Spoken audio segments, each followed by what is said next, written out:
नमस्कार, मैं हूं तारिक हाशमी। आप देख रहे हैं सागर टीवी न्यूज़.com। भारतीय जनता पार्टी की चौथी लिस्ट आ चुकी है और जो मेरे साथ जो दिख रहे हैं सागर से विधायक शैलेंद्र जैन, उनका जो है टिकट फाइनल हो गया है। अब वो भारतीय जनता पार्टी के सागर विधानसभा से प्रत्याशी हैं। बहुत बधाई विधायक जी आपको टिकट मिलने की। बहुत बहुत धन्यवाद तारिक भाई, आपको भी धन्यवाद। और हमारे सैकड़ों हज़ारों कार्यकर्ता जिनकी मेहनत का फल है ये। और ये जो टिकट है ये कोई शैलेंद्र जैन के लिए टिकट नहीं है, ये भारतीय जनता पार्टी सागर के कार्यकर्ताओं के अथक मेहनत परिश्रम का एक्नॉलेजमेंट है। और ये उनकी परिश्रम के वजह से ये टिकट मिला है। ये टिकट उन सबको समर्पित है और मैं उन्हें सबको बधाई देता हूँ, सागर की जनता को भी बधाई देता हूँ। क्या मुद्दे रहेंगे सर इस बार? आप चुनाव में मैदान में होंगे क्योंकि आचार संहिता लग चुकी है, अब तो लोगों के पास जाना है और बताना है। जी, मतलब फरमाया आपने। मुद्दे जो हैं, अब वैसे हालात नहीं बचे जब हम साल दर साल हर चुनाव में वही ट्रांसपोर्ट नगर, वही हमारा डेयरी विस्थापन, वही हमारा स्टेडियम का मुद्दा, ये सब हटा दिए। ये हटा दिए मतलब मुद्दे नहीं हटा दिए, प्रॉब्लम हटा दी। मैं भारतीय जनता पार्टी का धन्यवाद देता हूँ। स्मार्ट सिटी के माध्यम से माननीय मुख्यमंत्री जी ने मध्य प्रदेश के हृदय स्थल को जो सम्मान बख्शा है, सागर की जनता उन्हें जीवन पर्यंत नहीं भूल सकती। सागर का इतिहास जब भी लिखा जाएगा, भारतीय जनता पार्टी के मुखिया और भारतीय जनता पार्टी सरकार का की ये उपलब्धि हमेशा स्वर्ण अक्षरों में लिखी जाएगी। इतनी बड़ी राशि उन्होंने हमारे सपनों को साकार करने के लिए दी और सपने साकार होते दिख रहे हैं। ट्रांसपोर्ट नगर बन के तैयार हो गया है, वहाँ पे ट्रांसपोर्टर्स बहुत शीघ्रता के साथ अपना व्यवसाय शुरू करने वाले हैं। हमारी डेयरी विस्थापन का कार्य लगभग पूर्णता की ओर है। हमारा स्टेडियम वर्ल्ड क्लास स्टेडियम में परिवर्तित हो गया। जो भैंसों के लोरने की जगह होती थी, वो आज खेल गतिविधियों का एक उत्कृष्ट केंद्र बन गया है। खेल परिसर में एस्ट्रो टर्फ और सिंथेटिक ट्रैक जो हमेशा से हमारे खिलाड़ियों का सपना था, जिसके लिए मैंने इतनी मशक्क़त की, फाइनली स्मार्ट सिटी के माध्यम से ये कार्य पूर्ण हुए हैं। आप देखिए, बेरोज़गार ये भाइयों के लिए, बहनों के लिए हमारा इंक्यूबेशन सेंटर जो है वो एक मील का पत्थर साबित होगा। वहाँ पे सब तरह की सुविधाएं हैं। आप अपने आइडिया लेके आइए, उसको एक्सप्लोर करने के लिए वहाँ ट्रेनर हैं, उनको एक्सप्लोर करने के लिए वहाँ पे वित्तीय संसाधन, टेक्निकल असिस्टेंस सारा का सारा मुहैया कराने के लिए। उसके बाद अगर आपके अंदर दृढ़ इच्छा शक्ति है तो आप निश्चित मान लीजिए कि वो हमारा लॉन्चिंग पैड बन गया। बेरोज़गारों को रोज़गार दिलाने में हमारा इंक्यूबेशन सेंटर बहुत अहम भूमिका अदा करने वाला है। एक बहुत सुखद समाचार है, सागर में फर्नीचर क्लस्टर को कि हमारे प्रदेश की उच्च स्तरीय समिति ने अपनी सहमति दे दी है, उसकी स्वीकृति दे दी है और सागर में फर्नीचर क्लस्टर जो है उसके बनने की शुरुआत हो गई है। 5,000 से 10,000 लोगों को रोज़गार हमारा फर्नीचर क्लस्टर सेंटर देगा। उसके लिए मध्य प्रदेश की सरकार ने अलग से पॉलिसी बनाई, टेलर मेड पॉलिसी है। और अब वो पॉलिसी के तहत वहाँ लगभग 20 करोड़ रुपए की राशि का एक ट्रेनिंग सेंटर बनेगा, जो हमारे फर्नीचर बनाने वालों को ट्रेन करेगा। फर्नीचर के साथ जो एंसिलरीज लगेंगे, पॉलिश की यूनिट हो सकती है, पेंट की यूनिट हो सकती है, प्रोसेसिंग बहुत सारी चीज़ें हो सकती हैं, आपकी सीजनिंग की यूनिट लग सकती है। ये फर्नीचर क्लस्टर जो है, आप देखते होंगे कि पिछले 40 साल 50 साल से मैं देख रहा हूँ, बड़ी मात्रा में लकड़ी प्रोक्योर करके यहाँ के लोग ट्रेडिंग का काम करते थे। दिल्ली में कीर्ति नगर में सागर के फर्नीचर, सागर के लकड़ी इतनी डिमांड होती थी कि सीपी टीक हमारे यहाँ सबसे अच्छा टीक मानते हैं दुनिया भर में। अब वो फर्नीचर यहीं बनेगा उस फर्नीचर की मार्केटिंग जो है हमें करनी होगी और इस सब काम में सरकार हमारी मदद कर रही है। एक बड़ी योजना बन के तैयार हो गई है और सागर में रोज़गार और ये जो शहर के अंदर जो आरा मशीनें थी, ये तमाम आरा मशीनें बाहर शिफ्ट हो जाएंगी।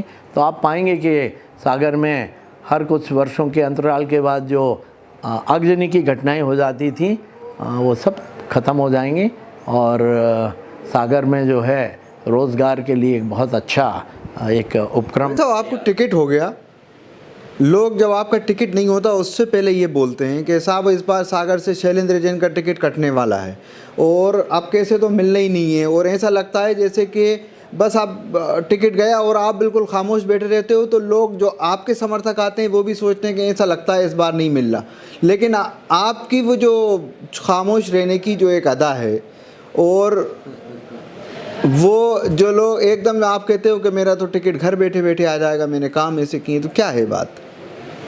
अंग्रेजी में एक फ्रेज़ है, if you can't understand my silence how will you understand my words. अगर आप मेरी खामोशी नहीं समझ सकते तो आप मेरे शब्दों को क्या समझेंगे। मेरी खामोशी इसलिए होती है कुछ मुद्दों पे, ऐसा नहीं कि मैं जवाब नहीं दे सकता, ऐसा नहीं कि मेरे पास जवाब नहीं है, ऐसा इसलिए कि कुछ चीज़ों के सवालों के जवाब जब वक्त खुद दे, हालात खुद दें, तो उसका जो इम्पैक्ट है वो बहुत अच्छा होगा। अगर मैं कहूँ कहता फिरता कि नहीं साहब मेरा तो टिकट फाइनल है, मुझे तो मुख्यमंत्री जी ने, प्रदेश अध्यक्ष जी ने और सब नेतृत्व ने कह दिया कि आपको ही लड़ना है, तो लोग कहते हैं कि आप अपनी मार्केटिंग कर रहे हैं, आप अपनी वो दिखा रहे हैं। वो मेरी आदत नहीं है, वो हमारी फितरत नहीं है। लेकिन भाई साहब महत्वाकांक्षी तो हो जाता है ना कोई नेता। जब हम चुनाव लड़ते हैं, आप जैसे लोग जब चुनाव लड़ते हैं तो 3-3 साल विधायक रहे और उसके बाद जब वक्त आया और ऐसे टाइम पे कि जब केंद्रीय मंत्रियों को उतारा जा रहा हो पार्टी नेतृत्व की तरफ से, उथल पुथल एक तरीके से मची हो और शिवराज सिंह चौहान तक के टिकट पे बात आ गई कि उनको भी नहीं मिलेगा, तो ऐसे हालात में फिर भी जो है इत्मीनान रखना, ये इसलिए कि मैंने कभी टिकट की फरमाइश नहीं की। मुझे भारतीय जनता पार्टी पे पूरा विश्वास था। हमने लगभग 14 वर्ष संगठन का बहुत ईमानदारी के साथ काम किया है और मूल्यांकन की हमारे यहाँ एक पद्धति है।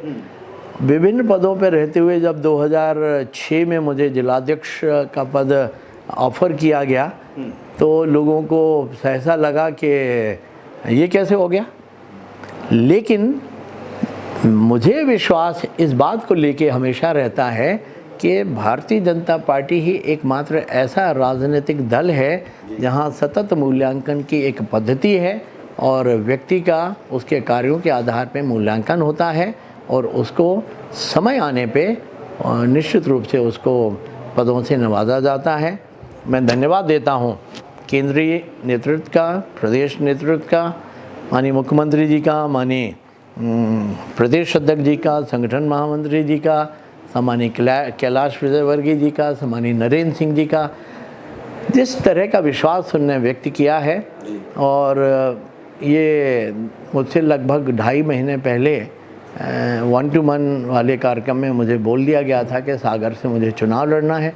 तो आप देखिए ना, मैं पिछले यूँ तो मैं 365 दिन 24/7 वाली स्थिति में रहता हूँ, लेकिन चुनाव की तैयारी मेरी शुरू हो चुकी थी। चुनाव के लिए मुझे कहीं आपने देखा होगा कि किसी राजनीतिक दल के झंडे नहीं होंगे, भारतीय जनता पार्टी के झंडे सबसे पहले लगे। किसी राजनीतिक दल के इतने सब विज्ञापन और सबके वो सब कार्य हम कर रहे हैं। हमारे संपर्क के, हमारे दौरे के, हमारे जो कार्यक्रम चलते थे उनमें और गति आई है। तो मुझे टिकट अनाउंस होने का सिर्फ इस वजह से इंतज़ार था कि हमारे कार्यकर्ताओं के मन में संशय जो था वो ख़त्म होना चाहिए। आम पब्लिक के बीच में एक ऊहा-पोह की स्थिति है, वो समाप्त हो जाएगी। इस वजह से ये मैं उसका भी इंतज़ार कर रहा था। में कुछ आप चुनौती मान कर चल रहे हैं? भारतीय जनता पार्टी को तो कोई चुनौती है ही नहीं। भारतीय जनता पार्टी के कार्यकर्ताओं का एक बहुत बड़ा काडर है।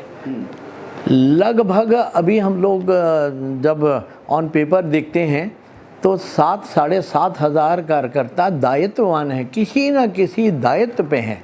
राष्ट्रीय दायित्व से लेके नीचे के बूथ लेवल तक के दायित्व, चाहे बीएलए हो, चाहे हमारा पन्ना प्रमुख हो, वहाँ तक लगभग 7,500 कार्यकर्ता हैं।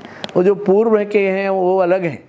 तो अकेले जिस पार्टी के पास अकेले दायित्व के आसपास वाले कार्यकर्ता जो हैं 10,000 के आसपास हों, जनता, ये जो भी सर्वे होते हैं ये सर्वे किस आधार पे होते हैं? कहीं भोपाल में बैठ के और दिल्ली में बैठ के तो नहीं हो सकते। ये सर्वे तो पब्लिक से होते हैं। तो सर्वे में लोगों की भावनाएं शब्दों में अंकित थी। जब माननीय मुख्यमंत्री महोदय ने मुझे हमारा सर्वे को पढ़ के सुनाया तो मेरे आँख से आंसू छलक गए, क्योंकि उसमें वो भावनाएं परिलक्षित हो रही थी जो लोगों ने अभिव्यक्त की गई। तो मुझे विश्वास है हो गया, हमेशा से है, कि सागर की जनता के प्रति मेरे मन में ये विश्वास और भी मजबूत हुआ है कि आप जैसा बोएंगे वैसा काटेंगे। अगर आप जनता के लिए काम कर रहे हैं तो जनता आपके साथ है पूरी। जिस हिसाब से कल भी आपने देखा होगा कि मैं जहाँ जहाँ गया लोगों ने बड़ा अभिनंदन किया और टिकट के अनाउंसमेंट का बहुत स्वागत किया। तो मैं सागर की जनता के प्रति आश्वस्त हूँ। सागर की जनता ने मुझे कभी निराश नहीं किया, क्योंकि मैंने भी सागर की जनता को निराश नहीं होने दिया है। आपकी महत्वाकांक्षाएं बढ़ी अब कुछ? मैं बहुत महत्वाकांक्षी व्यक्ति नहीं हूँ। मैं, आपने देखा होगा, मैं टिकट मांगने कहीं नहीं जाता, मैं भोपाल नहीं जाता, मैं दिल्ली नहीं जाता। मुझे सागर पसंद है, क्योंकि जो काम आपके समर्थक कह रहे हैं जो काम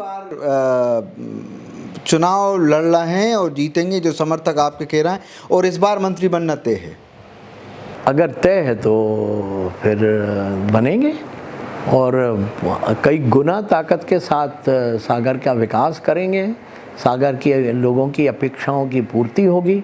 सागर को हम एक मध्य प्रदेश के और देश के मानचित्र पे अंकित करने की दिशा में बढ़ेंगे। मुझे जो दायित्व मिलता है पूरी ईमानदारी के साथ, पूरे प्राणपण से के साथ उस काम को करता हूँ। मेरे लिए कोई भी काम छोटा बड़ा नहीं होता। मैं हमेशा ये मानता हूँ जो काम पार्टी मुझे दे उस पार्टी को पूरी निष्ठा के साथ मुझे करना है। जो भी दायित्व मुझे मिलेगा उसको पूरी ईमानदारी से निभाऊंगा। सर, आपको फिर से बधाई सागर टीवी न्यूज़ की टीम की तरफ से। आपने वक्त दिया, बहुत बहुत शुक्रिया। बहुत बहुत धन्यवाद, बहुत बहुत धन्यवाद। शैलेंद्र जैन सागर के विधायक हमसे बात कर रहे थे टिकट मिलने के बाद। उनका कहना यह है कि वो टिकट मांगने कहीं पर नहीं जाते, महत्वाकांक्षी नहीं हैं, लेकिन उन्होंने जब मंत्री की बात आई तो उन्होंने कहा कि सागर का जो विकास है उसको बहुत ज़्यादा रफ्तार के साथ अगर करना है तो फिर एक सागर को मंत्री चाहिए। इस पेशकश में इतना ही, बहुत बहुत शुक्रिया।